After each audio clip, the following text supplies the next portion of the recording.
maio de 1941. Uma tempestade cai sobre o Oceano Atlântico. Um esquadrão de biplanos antiquados enfrenta o mais poderoso couraçado que o mundo já viu. O Bismarck. Parecia incrível para mim ver aqueles velhos aeroplanos voando contra a montanha que cuspia fogo.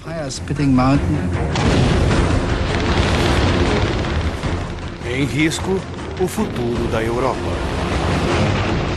Se o Bismarck tivesse sucesso em sua missão, o sistema de comboio iria se desmantelar e a Grã-Bretanha se renderia. Era o ponto central da Segunda Guerra Mundial.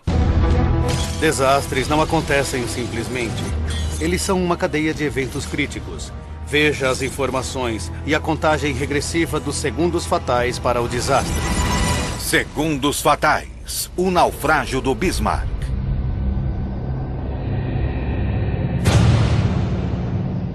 Atlântico Norte. 24 de maio de 1941. O couraçado britânico HMS Rei George V. O comandante em chefe da frota britânica, almirante John Tovey, está na missão mais importante de sua carreira. Afundar um navio tão poderoso que ameaça a sobrevivência da Grã-Bretanha.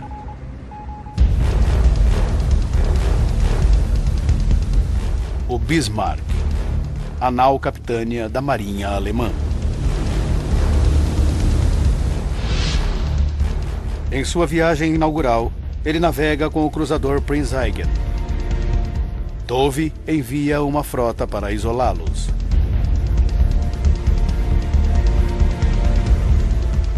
O líder é o cruzador HMS Hood, símbolo da supremacia oceânica da Grã-Bretanha e orgulho da Marinha Real. Ele era um navio lindo. Em qualquer lugar atraía atenção. E nós todos o amávamos. O comandante do Hood é o vice-almirante Lancelot Holland. Com o elemento surpresa, Holland está confiante no sucesso.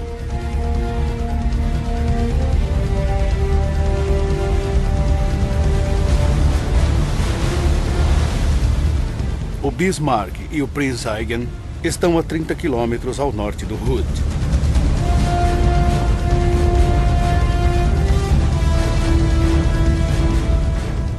A bordo do Bismarck está o almirante da frota alemã, Günther Lütjens, uma lenda da marinha alemã.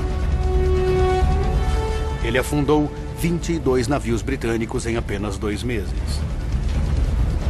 Ao nascer do dia, ele vê o HMS Hood se aproximando.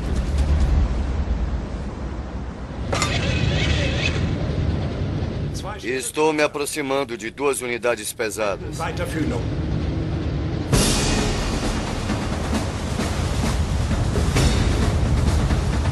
Schnell! Verdammt! Die Leuten! Die letzten Seiten! Schnell, die Bolzen gallen!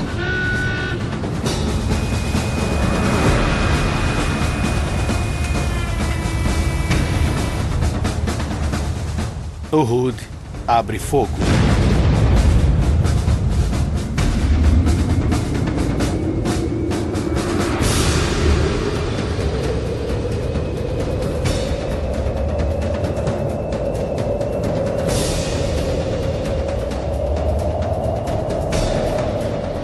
Estranhamente, Lütjens não ordena o retorno do ataque.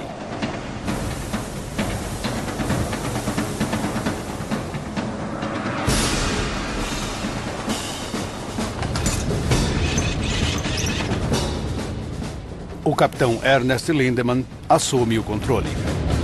Permissão para atirar!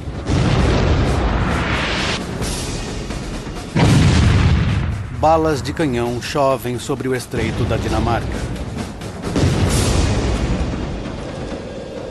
Uma salva atinge o Hood. Perfura 6 níveis da estrutura do navio.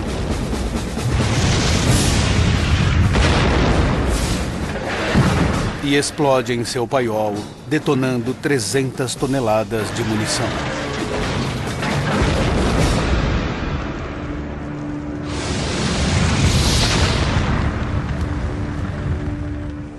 o imenso navio se parte em dois e afunda em apenas 2 minutos. Mais de 1.400 homens do mar perdem suas vidas, incluindo o vice-almirante Holland.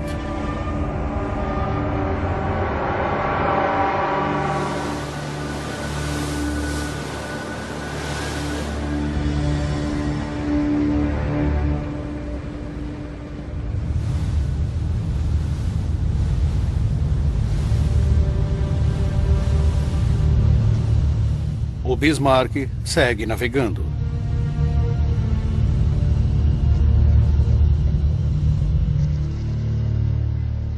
As notícias da destruição do Hood se espalham pelo mundo.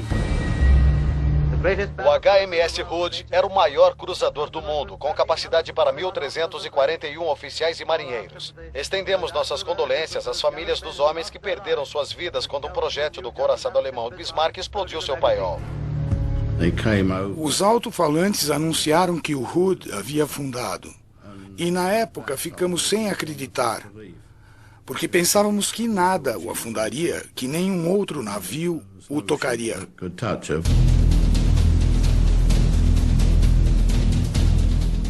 Era uma questão de importância nacional. O Bismarck precisava ser afundado. O almirante Tovey convocou todos os navios disponíveis da Marinha Britânica. Os marinheiros britânicos se viam frente a uma tarefa preocupante. Sabíamos que ele era um oponente formidável e que a maior parte de seus equipamentos era superior aos nossos.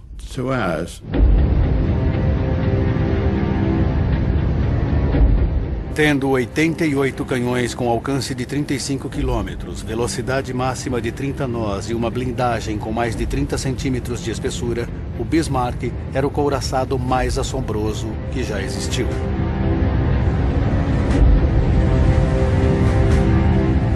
Sua missão: levar a Grã-Bretanha à rendição, privando-a de alimentos.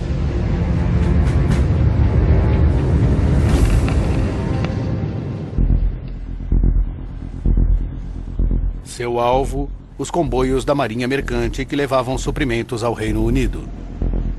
Eles traziam não apenas combustível, mas alimentos, tanques, aviões dos Estados Unidos para nos ajudar, porque naquela época em particular estávamos sozinhos.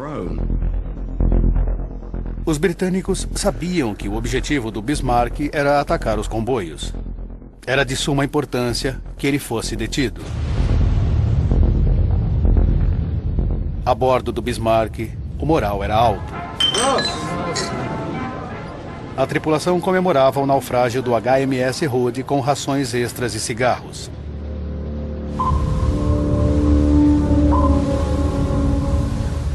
Ele avançava para o sul no Atlântico. A frota do almirante Tovey o seguia. 2 navios mantinham o Bismarck ao alcance do radar. Eles deviam segui-lo durante a noite. –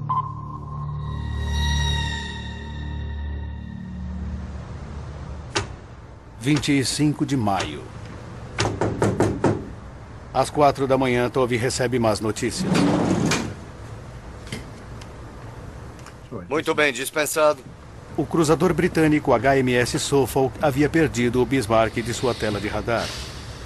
O couraçado alemão agora estava ao largo em alguma parte do Oceano Atlântico. Estávamos a caminho para a interceptação quando ouvimos que o contato com ele havia sido perdido. Ele passou pelo cordão de isolamento e estava livre. Aviões de reconhecimento foram lançados e couraçados exploravam o oceano. Mas nada foi encontrado.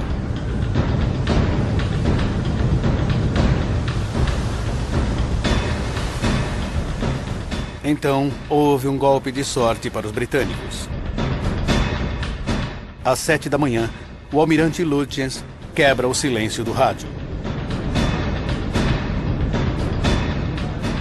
Ele enviou uma atualização para o comando naval alemão, que foi ouvido pelas estações em escuta por todo o Reino Unido.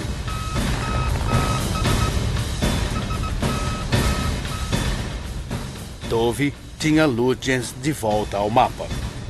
Ele ordenou que a frota fosse para o norte. A caçada foi retomada. Mas o Bismarck estava navegando para o sul, em direção à França ocupada.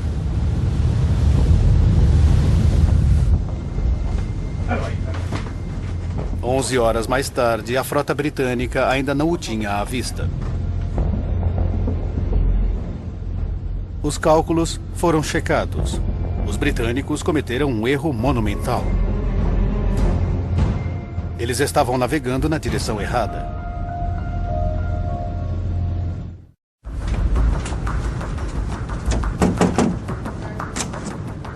Foram algumas horas tensas para Tove quando seu navio manobrou em direção ao sul, em busca do Bismarck. O Atlântico é um lugar grande e solitário. E seria preciso muito patrulhamento para achá-lo de novo. 26 de maio, 10h31 da manhã. Um avião Catalina da RAF avistou o Bismarck. Foi um grande alívio quando recebemos o aviso de que ele havia sido visto pelo Catalina. Tove pôde localizar o navio alemão.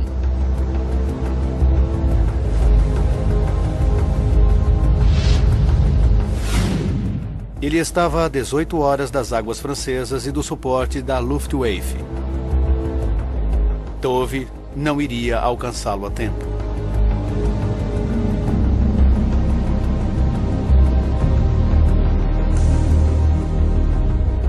Sua única esperança repousava em uma frota vinda do Mediterrâneo para o norte. Entre os navios havia o porta-aviões HMS Ark Royal, com um esquadrão de biplano Swordfish.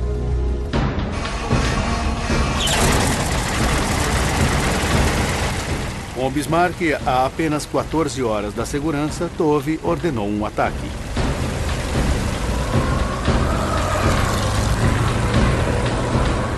As máquinas leves decolaram para os céus tempestuosos. Eles voaram durante 1 hora em condições atrozes. Mal enxergando uns aos outros, eles confiaram no radar dos líderes. Havia um navio à frente.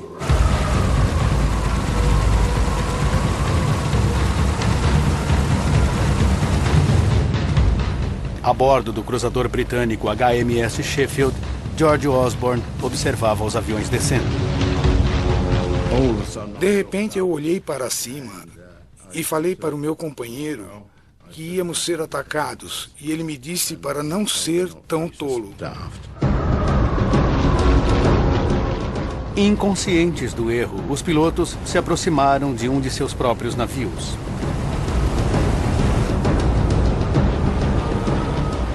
Torpedos atingiram a água, armados com os mais modernos detonadores ou pistolas magnéticas, que velozmente iam em direção ao Sheffield.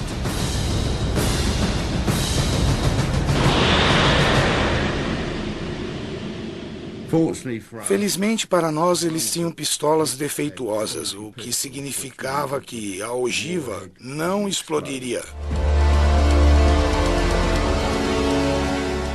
O Bismarck estava agora 4 horas mais próximo das águas francesas.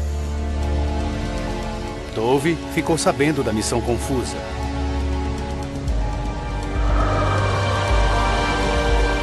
O tempo piorou muito e as condições de voo eram quase impossíveis, mas ele não tinha escolha. Ele ordenou outro ataque aéreo. A tripulação sofreu para armar e abastecer o Swordfish em um deck escuro. 7h10 da noite. Com o vento soprando a 70 km por hora e o navio balançando de um lado para o outro, 15 Swordfishes decolaram sob o céu pesado.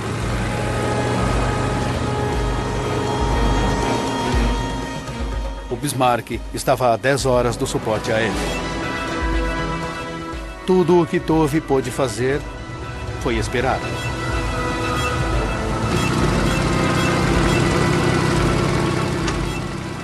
8h53 da noite, 2 horas antes que o navio líder avistasse o Bismarck.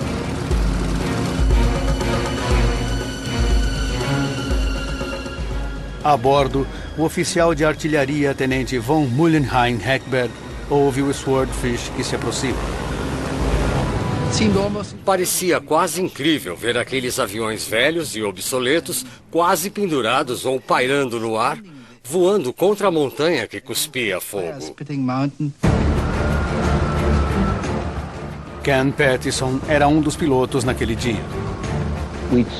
Começamos o nosso mergulho para 90 pés, virando contra o vento.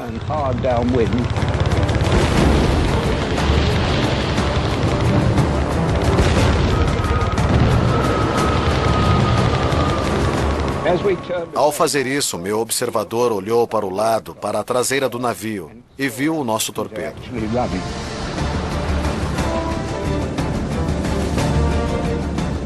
Um único torpedo atingiu a traseira do navio.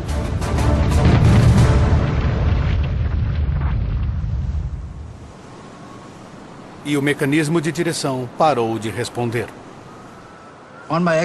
Na minha estação, havia um indicador de leme, e eu olhei e vi o leme preso a bombordo 10. E não se moveu mais. 9h05 da noite. O Bismarck estava morto na água.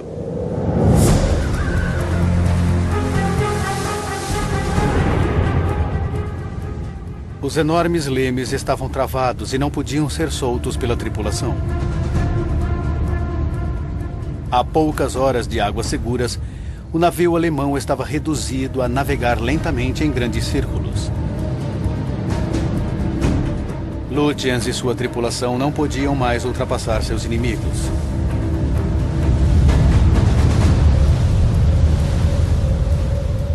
À medida que a realidade da situação era percebida, os ânimos a bordo se tornavam desesperados. Todos nos sentimos na laje do açougueiro e não havia nada a ser feito a respeito.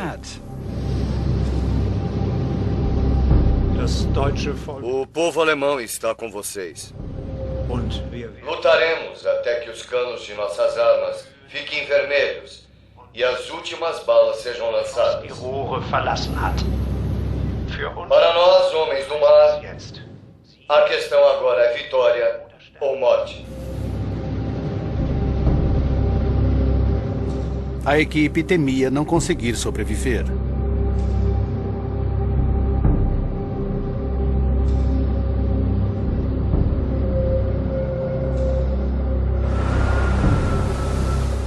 O almirante Tove podia atacar a qualquer momento.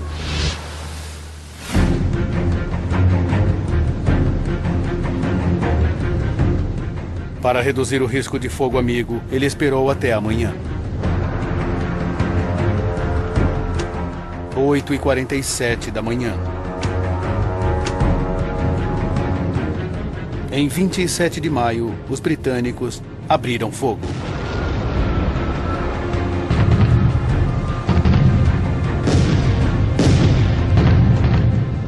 Do HMS Dorsetshire, George Bell observava a batalha se desenrolar. Abrimos fogo a uma distância de 25 quilômetros.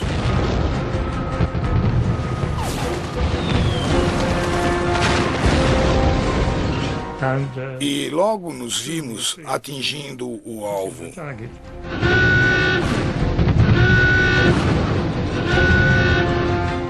Em minutos, a ponte de comando foi destruída e, com ela, o almirante Lutyens.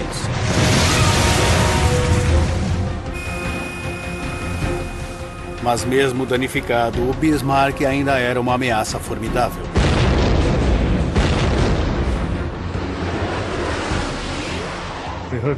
Ouvimos os projéteis de canhão. Felizmente, eles não chegaram à nossa distância.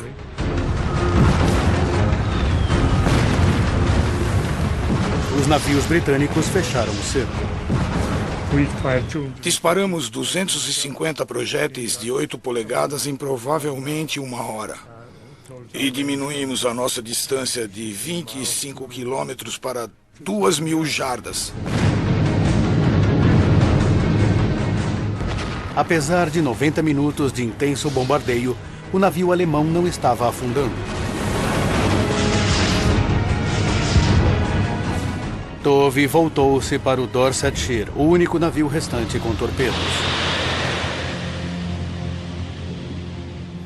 Lançamos 2 torpedos e um deles atingiu o Bismarck, mas antes de lançarmos outro, ele começou a virar. 10h39 da manhã. O Bismarck adernou a bombordo e virou. Dava para ver sua quilha de popa a proa, que era todo o comprimento do navio, antes que a popa mergulhasse na água e ele afundasse. O Bismarck se fora, afundado em sua viagem inaugural. Da tripulação de 2.221 homens, somente 115 sobreviveram. Em apenas 4 dias, 2 dos maiores navios do mundo afundaram e 3.500 homens morreram. Agora, revendo os eventos de 1941, podemos revelar como o plano do Terceiro Reich para fazer a Grã-Bretanha se render, privando-a de alimentos, foi repleto de erros fatais. Uma oportunidade para a Alemanha vencer a guerra na Europa Ocidental foi desperdiçada.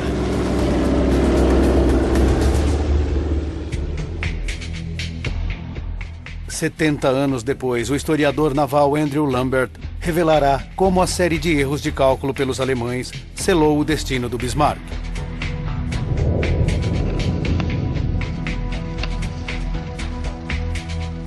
Março de 1941.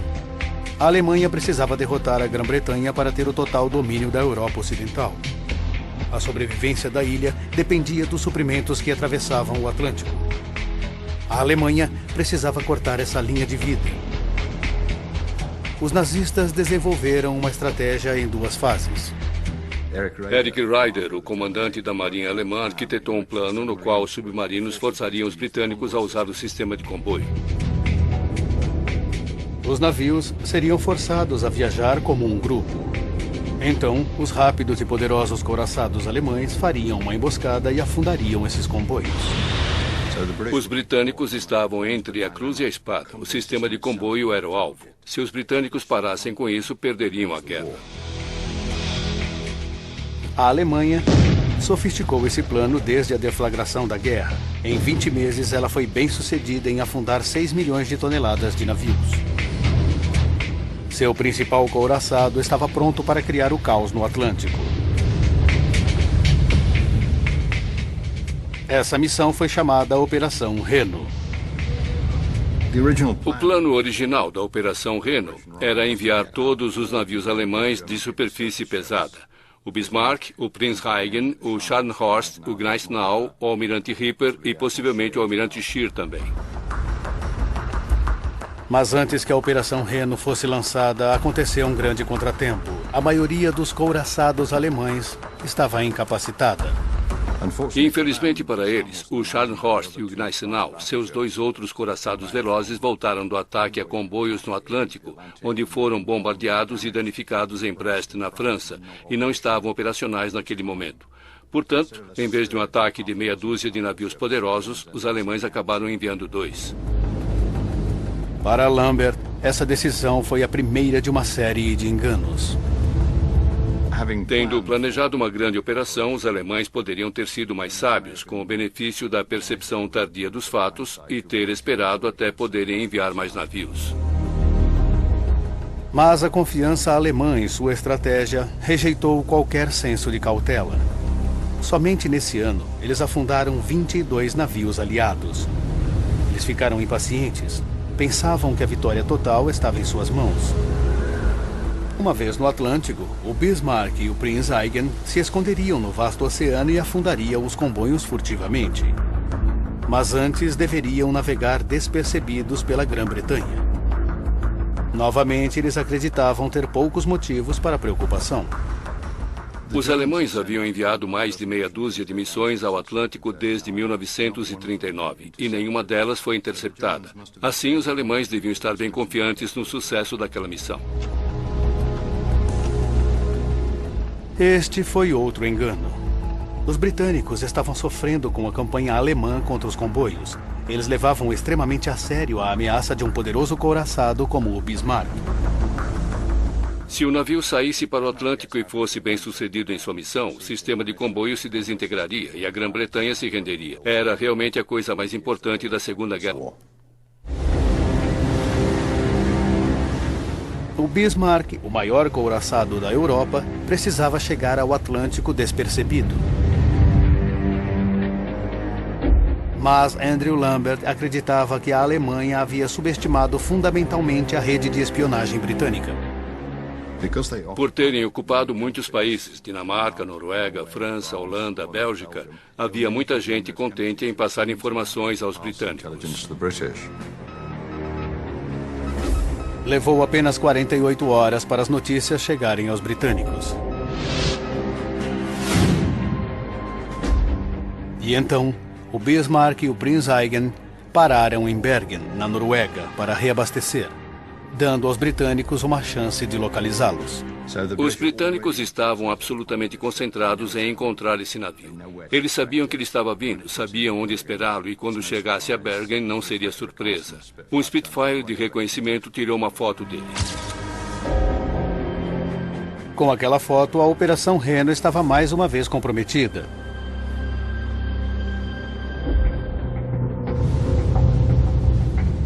Sem saber que seus movimentos eram conhecidos, o foco do almirante Lutyens era mover-se silenciosa e secretamente para o Atlântico.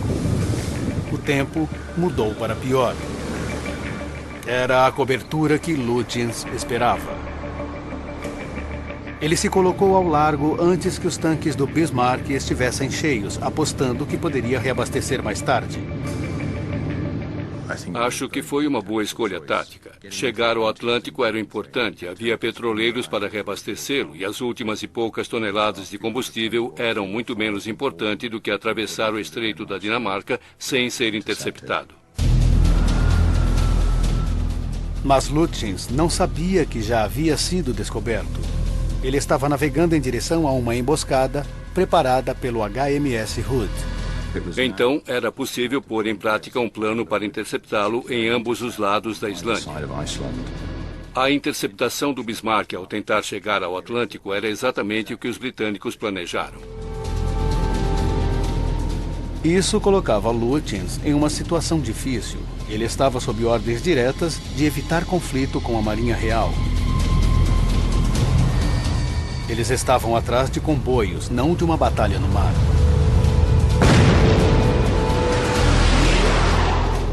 Quando o Hood atacou, a indecisão paralisou Lutyens e ele não respondeu ao fogo. Então, ele foi enfraquecido por um oficial de menor patente, o capitão do navio Ernest Lindemann. Jan Witt encontrou evidências de atritos no relacionamento dos dois. É preciso levar em consideração que eles viram a operação de diferentes pontos de vista. O capitão do navio é responsável por suas táticas.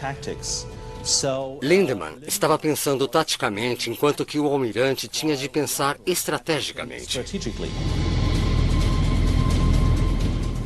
Lutyens estava concentrado em seguir ordens. O foco de Lindemann era o futuro imediato do navio. Ele tomou a decisão sem precedentes de passar por cima de seu oficial superior. No final, o capitão Lindemann ordenou abrir fogo com as palavras: "Não vou deixar o meu navio afundar."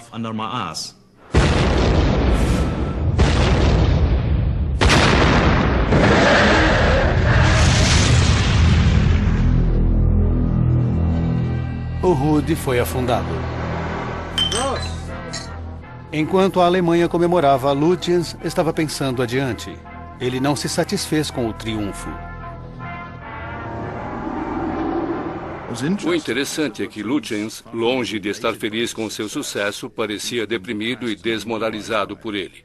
Isso porque percebeu que, tendo afundado o orgulho da Marinha Real, era provável que os britânicos continuassem atacando até que tudo terminasse.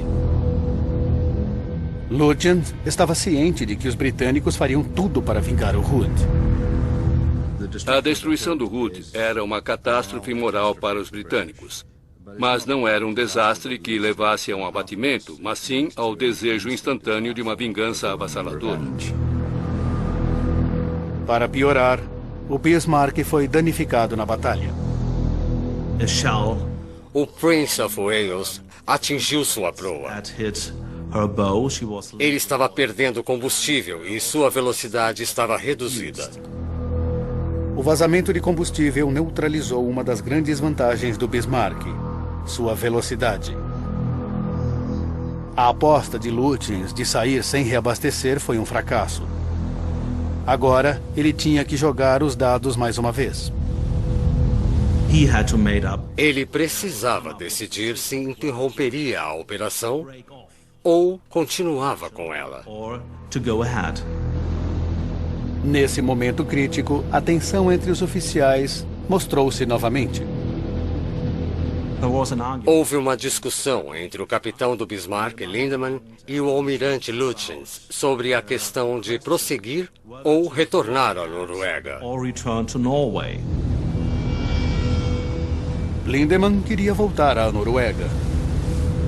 Sua prioridade era o seu navio. Lutyens estava pensando na missão maior.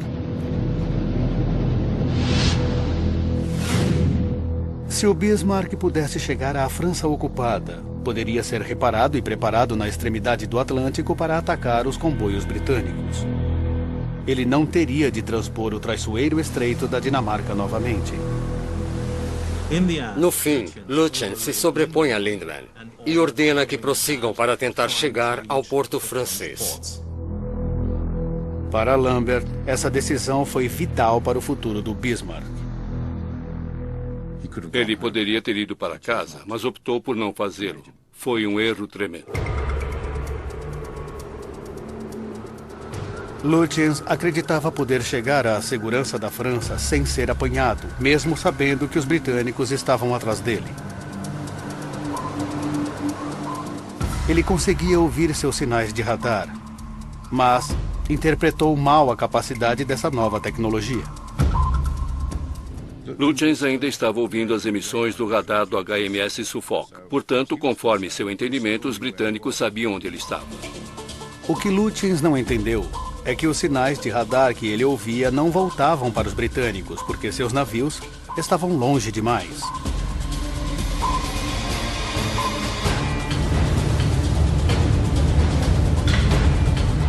Às 3 horas da manhã do dia 25 de maio, os navios britânicos perderam o contato do radar. Era a chance de Lutyens chegar à França em segurança. Mas então ele cometeu um erro crítico. Ele decidiu enviar o enorme sinal wagneriano de volta a Berlim, dando aos britânicos uma oportunidade perfeita de se reconectarem. Ironicamente, mesmo tendo escapado, Lutyens estava contatando a Alemanha para falar de suas preocupações sobre sua terrível situação. Ele não estava eufórico, nem bombástico, nem triunfante. Estava deprimido. Pensava, os britânicos ainda estão por aí, vão me pegar, vão me seguir e me afundar. Quando Lutyens fez sua chamada, ele estava a 1 hora à frente da frota britânica. Ele estava livre. Se não tivesse enviado aquele sinal, seria difícil para os britânicos achá-lo. O erro de Lutyens foi grave, mas então os britânicos cometeram um pior ainda. Eles cometeram um erro básico ao mostrar o curso do navio. Mostraram indo para o norte quando estavam indo para o sul. Dove foi deixado com apenas uma opção. Para desafiar o mais poderoso e avançado navio do oceano, ele se voltou para um grupo de antigos biplanos do HMS Ark Royal, os Swordfish. Os Swordfish eram aviões notavelmente antigos, biplanos com motores pequenos. O cockpit era aberto.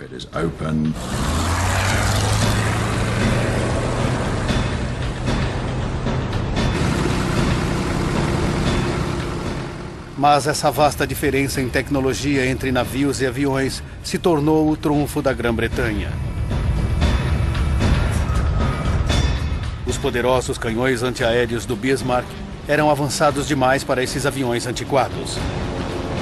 O oficial de artilharia alemão informou que seus sistemas antiaéreos não poderiam ser armados para a velocidade baixa do Swordfish. Eles esperavam aviões que voassem a 240 km por hora e o Swordfish voava a 80, portanto eles atiravam muito à frente do alvo. Houve poucos danos aos Swordfishes e nenhum foi derrubado. Todos os torpedos foram lançados. Eles corriam para o casco fortemente blindado do Bismarck. Mas mesmo o navio mais poderoso dos mares tinha um calcanhar de Aquiles. É preciso saber que o leme e as hélices são o ponto fraco de todo o navio. Não há possibilidade de protegê-los com blindagem ou algo assim. A única opção do Bismarck era manobrar para tentar evitar os torpedos. O capitão Lindemann ordenou uma virada brusca a bom bordo. Seu plano era se desviar do torpedo que se aproximava. Mas, em vez disso, ele expôs o vulnerável mecanismo de direção. Quando o torpedo o atingiu, o Bismarck estava manobrando. Foi realmente má sorte que um desses torpedos o atingisse ali. Os lemes do Bismarck viraram para bom bordo. O torpedo fatal o atingiu. Ele detonou atrás da sala do equipamento de direção. Os danos a esse setor travaram os lemes. A força da explosão enviou uma onda de choque ao longo do comprimento do navio. O Bismarck agora não podia mais ser manobrado. O torpedo lançado no ataque do Swordfish deteve o Bismarck e estabeleceu a batalha final, na qual ele seria destruído. Era o ponto decisivo de toda a perseguição. Não havia mais erros a serem cometidos. Eles iam afundar. Era apenas uma questão de tempo. Na manhã de 27 de maio, o destino do Bismarck foi selado. Às 10h39, o Bismarck desapareceu sob as ondas.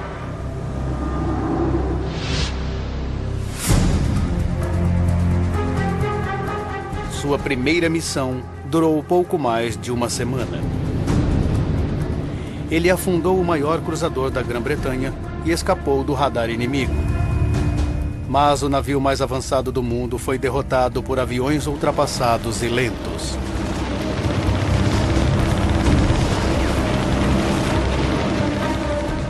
A operação foi marcada por má sorte e decisões fatais. Mas Andrew Lambert acredita que o maior erro não aconteceu no mar. A missão estava condenada antes que o Bismarck deixasse o porto e a culpa começava no topo.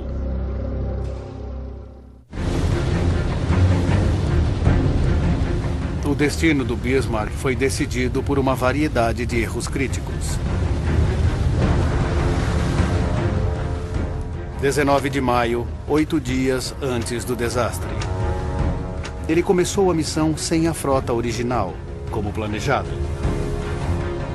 No dia seguinte, a rede de espionagem dos aliados acabou com o segredo da operação. O navio não encheu os tanques em Bergen.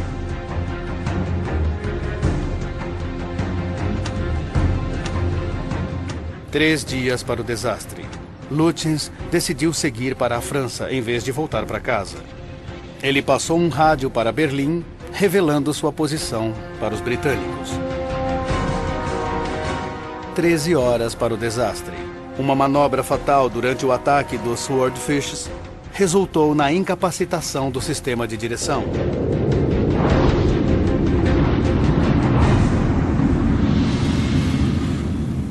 Às 10h39 do dia 27 de maio, o Bismarck afundou. Para Andrew Lambert, a culpa do fracasso da missão não foi do almirante Lutyens. Ele acredita que os motivos foram mais profundos com o próprio Führer. A intervenção de Adolf Hitler na investida do Bismarck foi relativamente limitada. Ele não estava desesperadamente interessado na Marinha. Certamente não estava interessado naquela parte da guerra. A guerra de Hitler até agora se concentrava na supremacia total da Europa. Os britânicos eram os únicos sobreviventes no Ocidente. Eles estavam sozinhos. A Rússia e os Estados Unidos ainda iriam juntar-se à guerra.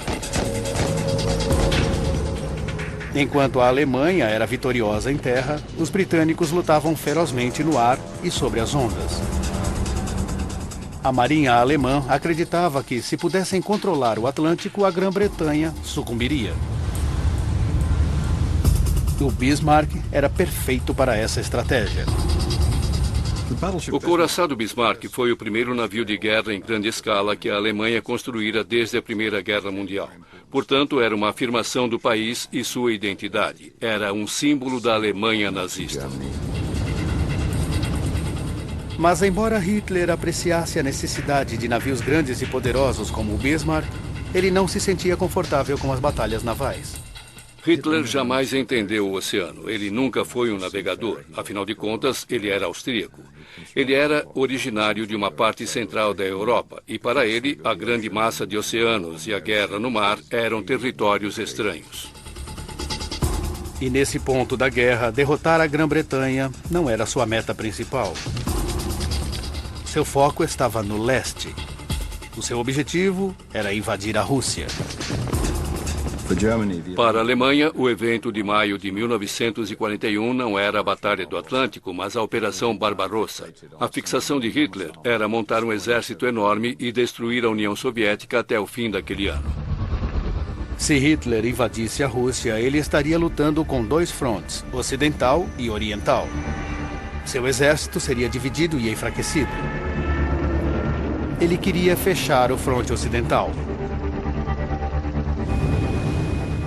A marinha alemã acreditava que o Bismarck poderia ser a solução. O melhor modo de fazer a Grã-Bretanha parar de lutar era destruir seu sistema de comboio. A marinha estava disposta a vender seu projeto favorito em um momento em que poderia solucionar o principal problema de Hitler, dois frontes de guerra. A Operação Reno recebeu o sinal verde. Em sua pressa de provar seus novos couraçados, as missões começaram sem o conhecimento de Hitler. Mas o problema real do Bismarck é que a atenção de Hitler já estava na Rússia. E o backup da operação precisava focar-se em outro lugar. Para a liderança nazista, a parte da marinha, os olhares se voltaram para o leste e não para o oeste. A Operação Reno não iria conseguir suporte da força aérea que queria, nem se ligar a outras operações. Assim, o Bismarck estava operando com pouquíssimo apoio, mesmo da força submarina. A Grã-Bretanha tinha controlado um império pelo domínio das ondas, mas Hitler ignorava essa lição. O Bismarck partiu, lamentavelmente, sem suporte.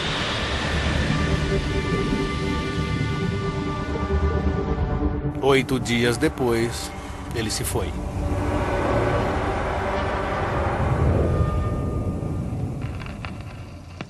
Conquistadores do Bismarck voltam para casa.